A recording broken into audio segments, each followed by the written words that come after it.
All right. Welcome to another episode of The Greg Ryder Show. And on today's podcast, we have a man by the name of Jason Rust. He is the founder, CEO of the Baredown Brand.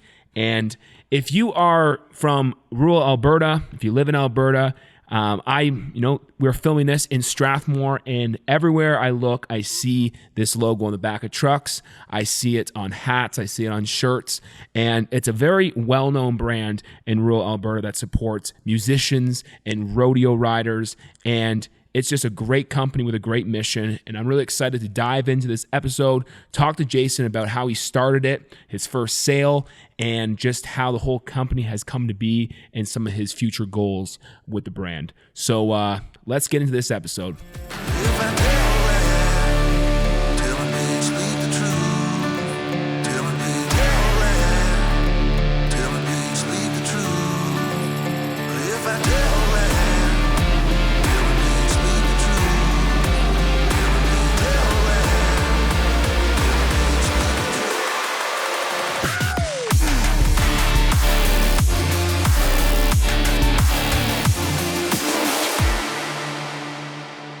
All right, welcome back to another episode of the Greg Ryder Show, and I'm really excited to have this next guest on. This is a hat that you see me wearing in this show. It's a company that I've been following for the past couple years, and he shoots me product from time to time, and it's just been a really good time getting to know this guy, and really excited to have him on. So Jason Rust, welcome to the show. How you doing? Good. How are you? Baredown Brand. Thanks for having me. Yeah, it's good to have you, man. I love, personally, I wanted to bring you on because, I think it's cool that you started a company. It's a small town, rural Alberta brand that's definitely got I can tell it's got a cool little backstory. And I first found you when, I got kind of settled in small town Alberta and kind of came across your stuff. And I think the logo pops out to people. And, being in a small town like Strathmore, like you see it around. And I think it's just so cool. Like I'm almost proud for you because like it must be so cool just seeing your brand around town. Yeah, that's pretty cool. I never would have thought it would be this big from the start. So, you see trucks with the stickers on the back of windows and stuff, and that's pretty cool to me. I think that's pretty sweet. How long have you guys been going for now? It's been about 3 years since we started. It's been a roller coaster. It's been good. I mean, can't complain. It's been really good. So was like kind of entrepreneurship something always on your mind? Was it something? Yeah, my mom is an entrepreneur, and my dad is also. And it runs in the family, I think. So I've kind of always had that knack for selling things, buying stuff and selling it. And I had like a little clothing company when I was 16. Okay. And I used to race professional motocross. So I was in that kind of scene for a while, and came out with just a little clothing brand for my buddies and stuff. Didn't go anywhere, but it was fun. I learned a lot when I was young. At a young age, I learned a lot with that. So I just kind of, I had that going, and then I got into being an electrician. So I did that in the trades for 6 years. That's cool. Yeah. I think like having a family in entrepreneurship, I think is just so, it's cool. Like I didn't grow up with parents like in entrepreneurship. So like it was hard for them to teach me about, the ropes of becoming an entrepreneur. Like, my parents, they had the same job for many years, and they were very loyal to their companies. And I was kind of the black sheep wanting to kind of go out and do my own thing. Like when I say like, what's one of the first like lessons or life lessons that maybe your parents taught you about kind of doing your own thing, or what did they encourage you to do when you were growing up? I think my dad worked really hard, and he just always told me stick with something that you love to do. So my mom was the same way. Obviously they wanted me to get some post-secondary for backup, which is good. But they just always just pushed me. And in sports, in anything, you know, and they never pushed me to a point where in something I didn't want to do. They were always pushing me in the right direction to where I wanted to go and what I wanted to do. And like asking you, hey, like, is this what you want to do? Yeah, exactly. That's awesome. Yeah. So. And you said so motocross was something that, like, was that one of your big passions growing up? Yeah, it was. Yeah. I started riding dirt bikes on the farm at my grandparents' farm when I was 5 years old, and then got into racing when I was 12, started, and then I went till 22. So I raced professional for 3 years and then called her a day. Yeah. What is that like? Kind of like that whole industry. Like, what is it? I think dirt biking is funny because, like, I've never really dirt bike, but like everyone's always told me like that's an incredible workout. I'm like, why? You're sitting on a bike, and then I'm like, you start to see like how much you're pulling in corners and stuff. Yeah, you don't realize what kind of workout it gives you until you actually do it, especially on a track. Yeah, it's intense. Yeah, you're going full tilt the whole time. It's a workout. Yeah, you're sweating. It's a full body, upper, lower. You're breathing heavy. Yeah. So what age did you kind of call it quits in a motorbike? I was 22 when I finished racing. I kind of just got out of it. It was costing a lot of money, and obviously being young and being on my own, it was costing a lot. So I figured I'd just do it for fun and just kind of quit racing, and then got into the trades and kind of got serious with work and living on my own, right? So take me back to like 22. Like, did you know what you want to do? Like, did you know what you wanted to do after motocross? No, I had no idea. You know, that's all I lived for was motocross, and then I had a full-time job in between. So I knew I wanted to do something on my own. Yeah. But I didn't know what, and I had no idea. I just kind of was like brainstorming ideas, and you know, when you're trying to get into something, it's hard because you don't want to take that leap, right? Like when you have your steady job, you're making your money, but you're not completely happy. You know, you got to step out of the comfort zone and just try something. So I always thought clothing brand would be an easy way to work on a brand at home while I have a job.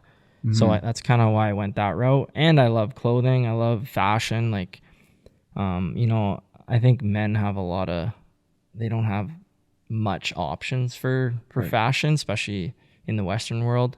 Right. And then, that's kind of, I got into riding bulls a little bit too. So that's kind of where the Western side of things come in. Gotcha. Yeah. And then, so like electrical, you said you were like, tell me the starting of Baredown. You have a story that you were kind of in an online class. Yeah, so I was in my 4th year of electrical, and it was during COVID, so everything was online. I was not enjoying it at all. I just wanted to get it done with, and I always told myself I wouldn't quit until I got my journeyman ticket. So I was kind of on my last year of school, and I was just working on the computer, and I was just thinking about a clothing brand, and I just figured, heck, I may as well come up with a name and a logo. Got a logo made up by a graphic designer, and would just come out with some hats to begin with and sell them to my buddies or whatever. And so that's kind of how that happened. And I was just online doing my thing and kind of distracted a little bit by my clothing brand that I wanted to start. And then, it just kind of went from there. Did you have any like startup capital, or were you kind of using like your full-time job to kind of seed money? Yeah. So I had a partner to begin with, and he helped me out a lot with that. Cause, that was kind of the struggle at the time. Cause I was not working cause I was in school. So I didn't have a ton of money to start up. So I pitched in what I could, and then he came in and helped, and he's a good friend of mine, Gord Smeltzer. And, I'll be forever grateful for him because he helped me start this whole thing. So awesome. Yeah. And then, Baredown, like where does that kind of name come from? Yeah. So Baredown in rodeo means just grit it out 110%. They say it when you're about to open the chute for riding bulls or any rough stock event or anything. So that's kind of where it came from. When I was riding I heard it a lot, Mm. and it was just kind of a word that stuck in my head, kind of, like everybody says it, and you just bear down. Like Yeah. when that chute opens, you bear down, you don't quit, you just go 110%. So that was a big thing. I kind of thought it was a funny word too, because I told my mom that I was starting a clothing brand, and she goes, well, what's the name? And I said, oh, it's Baredown. And she goes, Baredown? Yeah. She's never heard it in rodeo. She's not behind the chute. So she's like, Baredown, like they say that when you're pushing a kid out. So in the hospital. So, Really? so I kind of was like, oh gosh, maybe I shouldn't come out with it. Like maybe it'll just be a flunk, like Yeah. maybe everyone will think it's a joke and Baredown. I do get quite a few people, not quite a few. I get a few people at booths and stuff that don't really know rodeo a whole lot, and they're kind of laughing about it and stuff. So you kind of gotta, I guess, tell them kind of what it means. But did that kind of creep into your head at first, or like were you just like convinced like this is what the name of the company was?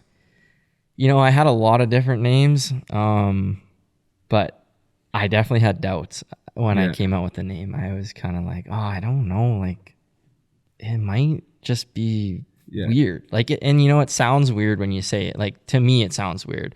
I know a lot of people don't think it's weird, but for me, when I first came out with it, it sounded weird. So, but I trusted it, and I had my logo and I had my name, and I kind of just was like, you know what, I'm going to do it. And if it's a flunk, it's a flunk. I can always try something else and do a different name or change it, or, Right. So yeah, that was kind of how that happened. But that's funny. We were talking before the show kicked off. I was saying that, something that I still kick myself about was, when I was about, 21, 22 years old, I got out of college and I went to school for sports broadcasting, and I thought that's what I wanted to do. Obviously, I took a totally different turn in life, and I started kind of just, talking with my best friend again, seeing him at the gym every day. And we decided that we wanted to open up a clothing brand, and it was called the Motive Society. It was called Motive at first, and the same thing. Like, we were like, Motive stands for, your reason for living. Like, what is your why? But then, like, we all of a sudden, like, when we launched this new, like, this new series came out on, like, it was called Motive. It was all about killing people. And we're just like, whoa. They're like they were saying, like, yeah, what's your motive for killing someone? And we're like, that's not good. We can't have a brand that has like motive, and like there's this big popular TV show about like crime scenes and motive. Yeah. So we're like, but we stuck through it too, and went down to California, filmed a documentary, and then came home, and then the company just folded because we got in a fight. But like, what do you, in the beginning, like, how did it kind of get going? And like, were there some hiccups? Was it kind of smooth sailing when you first kicked off? No, it wasn't smooth. I mean, to a degree, but there was a lot of ups and downs, because you think you're making a lot of money and you think you're selling a lot of clothes, and then you got to realize that you got to restock all those clothes. So that's a quick realization that, oh gosh, to grow this thing, you really gotta dump all your money back in. So that was tough at first, for sure. It was a lot of work too. I was meeting people around the city for hats, because I was doing anything to sell them, because I just wanted to get the name out there. So I was meeting people in Okotoks. I was meeting people, and people didn't want to pay the shipping, and okay, well, I'll meet you, but you got to buy a couple hats, like, you make it worth it. So that was a lot of work, just kind of doing it the old school way of just selling stuff. So the beginning was interesting. I was living at home too, and I had my mom's basement pretty full of stuff. So she was like, it kept growing and growing, and she's like, I think you need to figure something out here. This is getting pretty crazy. I was packing orders. Once I got into Irvine's, it was a big Western store, and they were placing orders, and they were pretty big orders. So I had big boxes downstairs on her white carpet, and getting kind of dirty. So yeah, it was interesting, but you know, Cool. I loved every minute of it because that's the growth part. That's the most fun, I think. That's exciting. I think because your parents were in the entrepreneurial grind, I think like they probably saw that as, you know, like I think a lot of times if you have parents that, you know, work a corporate job, they're like, what are you doing, man?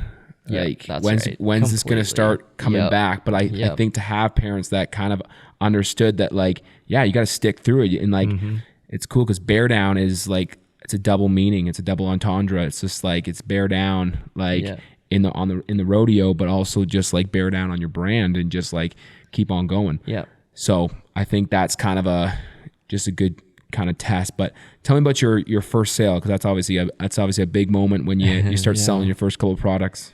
Yeah. All right, I just want to pause this conversation quickly just to talk about one of our dear sponsors, Rocket Grid Marketing. They are an incredible Alberta-based digital marketing company, and they focus on growing brands. They focus on hitting business goal needs and whatever your business may need to take you to the next level. So if you want to check out more about what they do, head to rocketgrid.ca and see what they do. Don't get stressed out trying to plan and execute your marketing strategies. We've got you covered. Rocket Grid Marketing, your integrated marketing experts. So my partner at the time and we went and picked up a box of hats, and we started with 100 hats, and it was quite a bit of money for us, at least. And we got them home, and we were out on the front lawn, and we're just kind of started opening. We're like, let's check them out. So we started opening them, and they weren't quite what we wanted. Like the logo was not perfect. It was we used puff embroidery, and it was just a little off. So we weren't too happy about it, and we were kind of like hemming and hawing, like, what are we gonna do? Like, is this a complete bust? Like, are we gonna lose all our money? And then this guy comes around the corner in a truck, young kid, and we live on the corner of the street. So he's coming around the corner, and he kind of just stops and pulls over, and I'm like, what's this guy doing? And he gets out, and he's like, hey, what are those hats there? And we're like, we just came out with this clothing or hat brand, I guess you could call us back then. And he's like, oh, those are really cool. How much? Like, oh, geez, we didn't have a price set yet. Yeah. You know, oh, $40.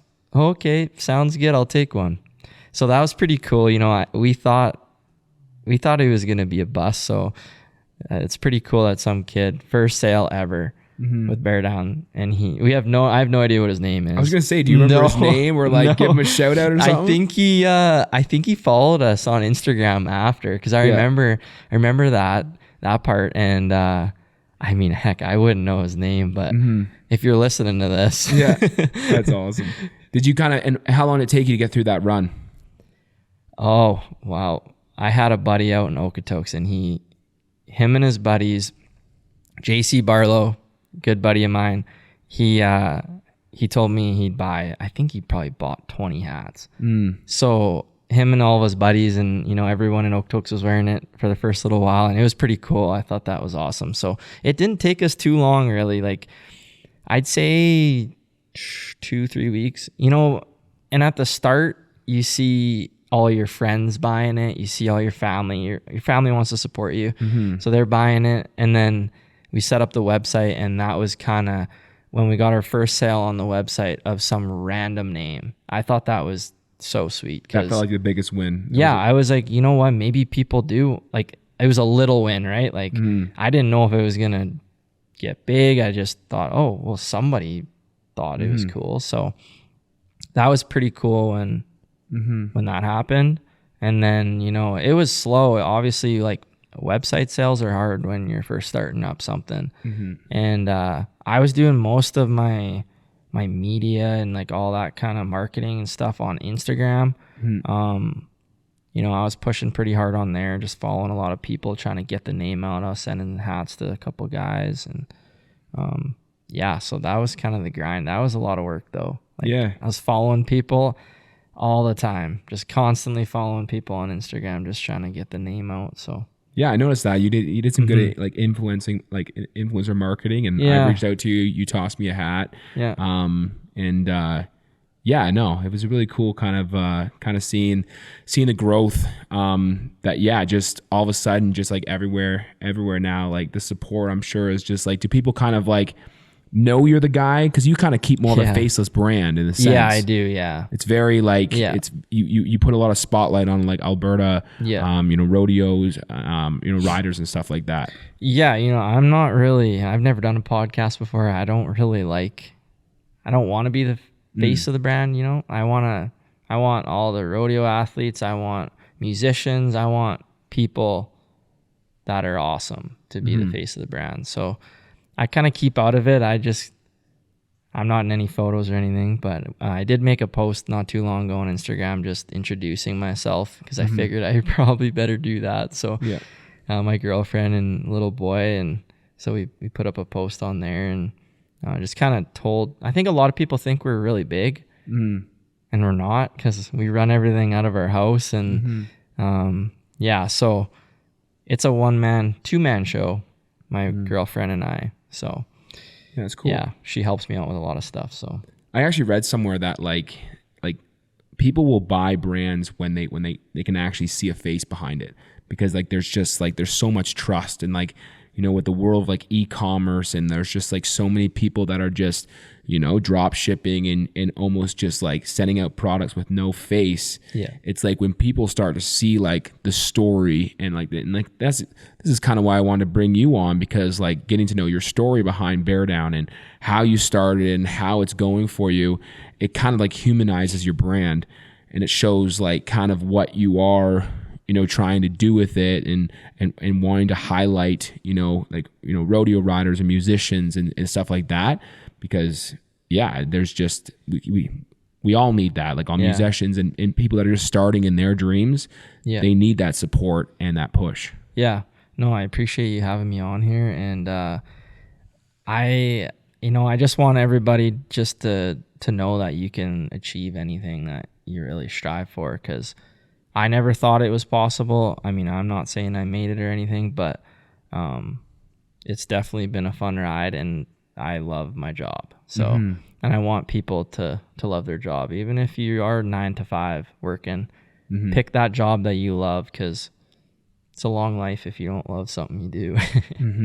So like, what's your, and you said like you want to inspire, others and stuff like that. Like what, when it comes to Baredown, is like, where do you see the brand going, in the sense of like, do you want to kind of you're focusing more on the rodeo grounds?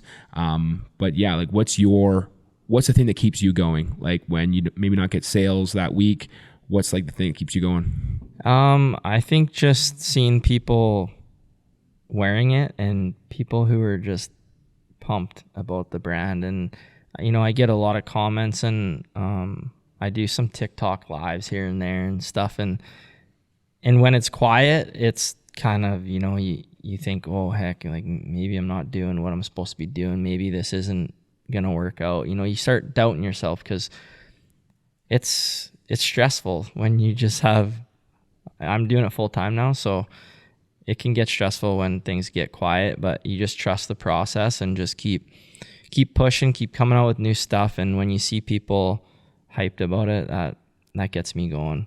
Like on TikTok a little bit, people come on there and they'll comment and say, hey, like, love my stuff, and oh, I have a hat, I love it, or so that gets me pretty pumped, because sometimes it's tough. Yeah.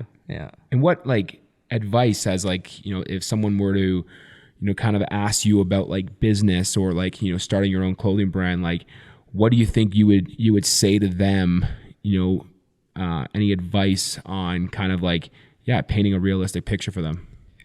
I think just realizing, watching your numbers close, because a lot of times, like I said, you think you're making more money than you are, because you just gotta grow that brand. So just stay focused, stay on the grind, don't stop, keep coming out with new stuff. When you're just starting out, start slow. I am growing naturally, and have been since the beginning. So I think you see people that dive headfirst into it and they go way too much at once, you know, like I think it's good to feel it out and say you have a name and a logo and it's just not working. Well, you can change it. And if you have $100,000 worth of product and it won't sell, you're kind of hooped. So I think just starting slow, work your way up is a good way to be when you're starting something like that. So do you have like a dream artist or any like kind of like people that you would like to go after, you know, maybe once the company gets a little bigger, or you're kind of hitting them up right now? I mean, who's your biggest? There's a few. Yeah. Co Wetzel's pretty cool. You have a Co Wetzel? No, it would be cool to have him though. I was gonna say. No, we sent some stuff to Hayden Kaufman, and I think you know Hayden Kaufman. I know Hayden bit. from Nashville. Yeah. Yeah. How'd you come across Hayden? You know what? I reached out to him. I found him on Instagram, just probably on the Explore page. Yeah. Real nice guy. Nice. And he rocked my stuff in some music videos that had a couple million views. So that was pretty cool. Yeah. I had a few people message me too on some, like, they were watching the music video and they saw it. So they thought that was pretty cool. So. And what's like the influencing world like, in a sense, like how many people on the daily ask you for free product? Too many. Yeah, there's quite a few.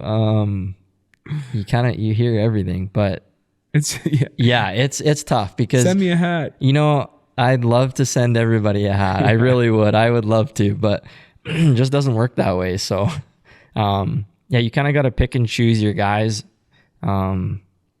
It's tough because you want that free product is not free to you. So have you cracked down on that? Like, you used to be very generous. You know, it's kind of funny. I'm a little more generous now than I was before. Interesting. Yeah, just because I think I've gotten a little bigger. So so you can kind of I can kind of justify it a little bit better. Yeah. You know, when I had 100 hats, it was pretty tough to do that. So it was tough to just give out hats. Yeah. No, I love it, man. I like the story of kind of how it all came to be, and like, you know, like, so it's been 3 years running. Yeah. And that's cool. So like, what do you feel is the next step for Baredown? Oh, geez. I think the next step's going to be just growing it more and more. I want to get down into the States. Okay. Start doing stuff down there. I would like to be a Hui brand. You know, I'd like to be big like them, and there's some big brands that I look up to. So so doing that and just keep growing it and getting into more stores would be awesome. You know, I want to get into some bigger chain stores down south, and Lamley's would be nice. Yeah. So, Lamley's. Yeah, if you're watching. Yeah, shout them out. Hopefully Lamley's brings them on. But like, in your sense of like, you know, bringing people on, like, I know you're not with your original partner. That's right. Anymore, but like, do you ever feel like, you know, building a team around you, like, when do you feel like you'd be ready for that? Like that step? Yeah. That's kind of where I'm at right now, is trying to get a team together, designers, fashion designers, graphic designers, marketing. You know, I'm kind of getting overwhelmed just doing it all myself, and I'm not the best at it all. So trying to find a team that is really good at it. It's been tough. I've been looking around a little bit, but you know, I can't afford a ton because there's a lot of expenses, especially buying bulk and everything. It adds up. The good thing about that, like, I think what's so different about entrepreneurship is the beautiful time that we're both living in, like, is the fact that we have incredible platforms like the TikTok and I said the TikTok. I just aged myself. But that was brutal. The Snapchat. But no, I do call it TikTok. Let's just get that straight. But like, I just think it's such an interesting time where, like, to have a brand and to have a product and to like have like the world at your fingertips is just, it's so cool. And like, part of me almost is like envious and almost like a little bit annoyed sometimes that like, you know, when I was doing the clothing brand or trying to be an entrepreneur at 20 years old, which was like, it's like, we didn't have that. We didn't have that. And it was just like, it was so, and then all of a sudden you see these 21, 22-year-olds now that are like giving like worldly guru entrepreneurial advice. And I'm just like, on YouTube. like, damn, man, like where did I go wrong?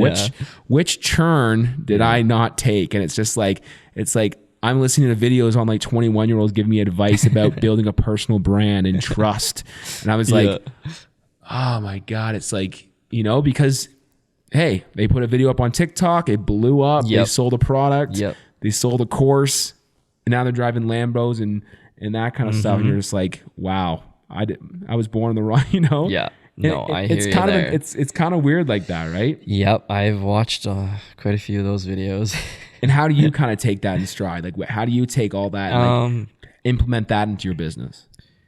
I like watching YouTube videos on people who have started clothing brands. There's quite a few of them out there, but there's some like the selling the courses I don't really like. Yeah. But you know, hearing about people's story on where they started and just speaking about that, and like some of these guys have really made it. So I kind of take what they have to say and try and use it the best that I can, because free advice is the best thing, you know. Like if you can take something from a video and run with it and learn, put it in your brain and implement it into your business, that's amazing, you know.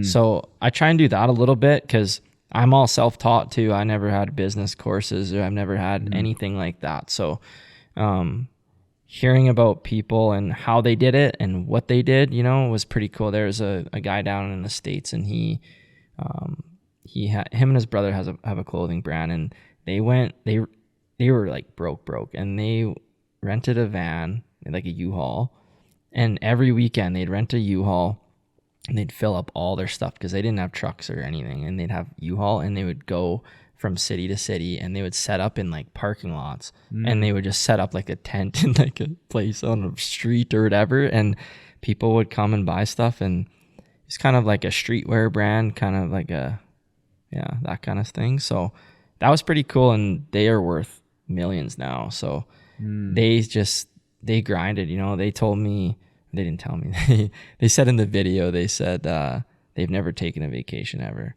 And that kind of stuck in my mind too, you know, like you got to grind when it's time to grind, it's time to grind. So yeah.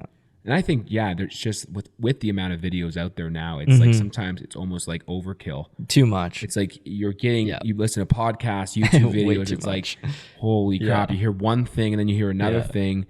And sometimes it's hard to like kind of decipher all the different knowledge that's coming at you. Yeah. And, but you know, I think at the end of the day, it's more and more that you're learning, like with all the entrepreneurial podcasts, like it's the same thing. It's like, it's all laid around like their unique take on it. That's right. But if you take it all the way, it's exactly what you're doing. And it's like what Baredown stands for. It's like finding something and sticking to it. Yeah. And it's like, it's just like any industry where it's like, if you stick around long enough, something's eventually going to happen. Yeah. For sure. You know, so definitely. Yeah. It's all the same, you know, like you say, it's all the same. It boils down to a pretty easy concept. It's just, I mean, it helps to have a good logo. It helps to have name. It helps to a lot of things. You got to do a lot of things, but you can do it. It's possible for anybody to do it. So my only problem is the amount of ideas that come to this freaking head. Like I have the worst shiny object syndrome, where it's like I start something and then like all of a sudden I'm like, ooh, that sounds cool. Yep. That sounds cool. I struggle with that too. Like I'm trying to design something and I'm thinking that looks cool. And then it's like, oh, what am I doing here? Yeah. Like I got a million different ideas and I'm trying to just get one design, and it's, I can hear you there for sure. That's awesome. Yeah. Well, I want to thank you for coming on the show, and it's you know, we've definitely, you know, we became better friends throughout the whole process, and like it's good to kind of hear your story and how it kind of started. And I'm definitely a loyal supporter. I think Your brand's really cool. Like, you're a good guy. And like, I think that goes a long way in just like business. And also it's just like, it's good to see when there's like just good people behind the brands. And I think that's going to obviously take you, a far way, just being a good person, right? And supporting. So yeah, man. Yeah, thank you very much. I appreciate that a lot. Yeah. And what's what's a takeaway, or how can people find you? Obviously on socials. Baredownbrand.com. That's where you'll find our website, and Instagram, Baredown Brand. Pretty self-explanatory, but yeah, so you can find us on there. We got free shipping and over $200, and yeah. Awesome. So everything's on there. Awesome, dude. Well, awesome. Thanks a lot for coming on the show. Of course. Thank you very much. Support Baredown. Great rural Alberta company, and they're doing good things and doing great things and supporting musicians and creative entrepreneurs. And it's a great company with a great mission. So thanks for watching, guys. Make sure to subscribe to us on YouTube, Apple Podcasts, Spotify, and we'll be back for another episode in 2 weeks. Bye-bye.